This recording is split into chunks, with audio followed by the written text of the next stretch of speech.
हेल' लोगोफोर, नोंथांमोन बयखौबो आंनि चेनेलाव खेबसे स्राय बरायनानै लाग्रोनाय जाबाय। आसा खालामो नोंथांमोना बयबो मोजाङैनो दं। दिनैनि भिडिअ'आ ब्लग भिडिअ' जानाय नङा।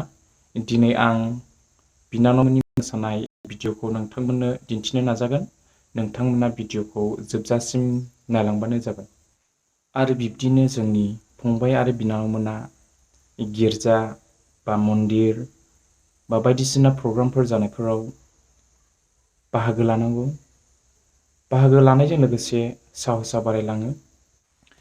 बेनिखायनो आं फंबाय आरो बिनानावमोनखौ जायखिजाया प्रग्राम जाया मानो बाहागो लानो खावलायो। बिदिब्ला भिडिअ'खौ नायलांदो नोंथांमोना।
जोंनि बर' हारिनि गाननाय जोमनाय दख'ना आरो सिफोरा जोबोर समायना। बेखौ गाननानै मोसायोब्ला बिराद मोजां नुयो। बेनिखायनो आं बुङो जोंनि बर' हारिनि हारिमु गाननाय जोमनायफोरा समायना होननानै। बिदिब्ला भिडिअ'खौ एसेयावनो दोनथ'नोसै लोगोफोर। भिडिअ'खौ मोजां मोनदोंब्ला नोंथांमोना भिडिअ'खौ लाइक, कमेन्ट, शेयार खालाम आरो आंनि चेनेलाव गोदान फैदोंब्ला बिथांमोना आंनि चेनेलखौ साबस्क्राइब खालामनानै हो, लोगोसे बेल आइकनखौबो थुनानै हो।